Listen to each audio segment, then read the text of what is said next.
Shalom, giving all praises to Yahweh Ba'ashem, Yahweh Shai, Ba'ashem, Rakakodash. That is saying, giving all praises to the Most High God, the God of the Bible, the Father, in the name of His Son, who the world knows as Jesus Christ, and in the name of the Holy Spirit.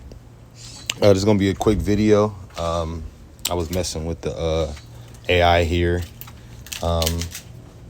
seeing what I could discover, and I'm going to be dealing with the connections between the Israelites awakening to their heritage and returning to rebuild the temple, which entails them returning back to who they are and their heritage, and remembering who they are after the exile ended, after the captivity ended, in comparison to,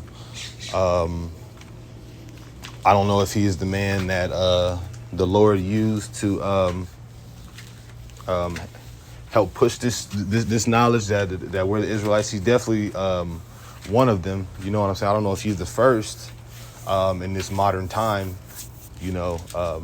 Meaning modern time, meaning way after the siege of Jerusalem in AD 70. Since we've been in our homeland, we haven't been in our homeland for thousands of years. But if he is the first after the slave trade, then that's big. But they're saying that he is, so we're just gonna look at it like that. And the Most High did use this man to get some information out, right? Anyways, the Black Hebrew Israelite movement. And I just typed that in so they can know what I'm talking about. We're just Hebrew Israelites. But the world sees us as the color black. You know what I'm saying? And it's not just about black people. It's also about the Latinos and the Native Americans.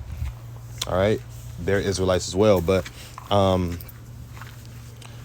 the Black Hebrew Israelite movement started gaining traction in the early 20th century, particularly in the 1920s and 30s. So that's around the time when it started getting more known, right? But by the 60s, it was on and going. You get what I'm saying? You had camps with their own doctrines, but what I'm saying is it's their, this is the time when it started blowing up a lot, is in the 60s, right? But particularly in the 1920s and 30s, after its founding in 1886 by Frank Cherry, the movement grew slowly but saw increased interest during the Great Migration, when African Americans moved to urban areas in the North. All right. And we know that according to,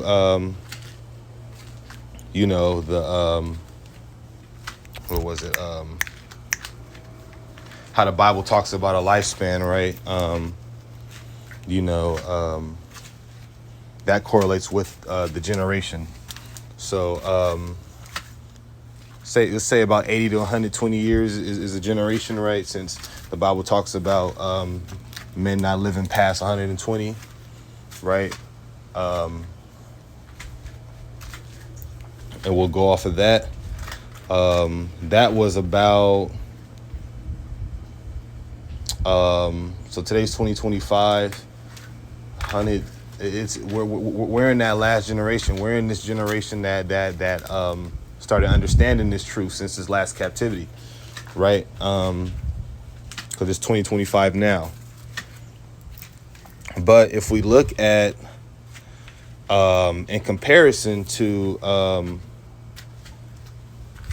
the time of Ezra and the time of Zerubbabel, after they got released by God from being under captivity of the first Babylon, right? And I had to have AI help me help me with the math on this. So see, earlier than Ezra, Zerubbabel led the first wave of exiles back to Jerusalem after Cyrus's decree, and this is in Ezra 1-2. They focused on rebuilding the temple, and it was completed in 516 BC, before Christ, before Mashiach. All right, and the captivity ended in 538 BCE, right? And the temple got finished getting rebuilt in 516 BC, right? Now, if we look at the time of the slave trade being ended, right, which was in 1865, we were still slaves in the country. We're still slaves to this day. But I'm talking about in terms of the whips and the chains. You know what I'm saying? After 1865, they brought in Jim Crow and started to form a new form of slavery by putting us into the system, because they realized that putting us into the system, it would make the country more money and boost the economy more than the free labor we were giving them, because they would train us to do new jobs. There would be less revolts. You get what I'm saying? So we got transitioned into another part of the system. So to this day, we're still slaves, but the slave trade with the ships ended in 1865. And then Frank Cherry, the man I was talking about, received the revelation in 1886 that Black Americans are the true Jews, right? Which is the truth. You know, so the Most High gave him that information. I don't know if I don't know what all he believed in. You know, I'm going to do some research on that, but or what doctrine he believed, or if he knew that the gospel of grace, along with knowing he's an Israelite, right? But regardless, the Most High used this man to help further the truth. You know, God uses people to spread messages. But yeah, so 536 BC was when the captivity ended. Then wait, let me see. The end of the exile. Okay, so it was about the end of the exile was 538. They began building the temple in 536. So if you calculate it based off the exile ending, it was 22 years, 516 BC, when the temple got rebuilt. And it was 21, almost 22 years when Frank Cherry received that information from God about the Black Americans being the true Jews, right? And if we know of information like that, you know, Satan's not going to give out no information like that to, especially during a time like this. Satan's not going to give out that information to people, to God's people. You get what I'm saying? To create a false doctrine. Now you see it now, how since it's already out, the cat's out the bag that we're the Israelites. So Satan will give out a little bit of truth to try to get people in a false doctrine. Like, for example, in the last video I made, you know, that dude knows he's an Israelite, but he doesn't even believe in Yahushua, right? So, but for this time period coming right out of slave trade, you know, we know that the Most High definitely gave this man the revelation that we're the Jews. You know what I'm saying? Tell the truth, shame the devil. You get what I'm saying? The devil did not want people to get this information. You get what I'm saying?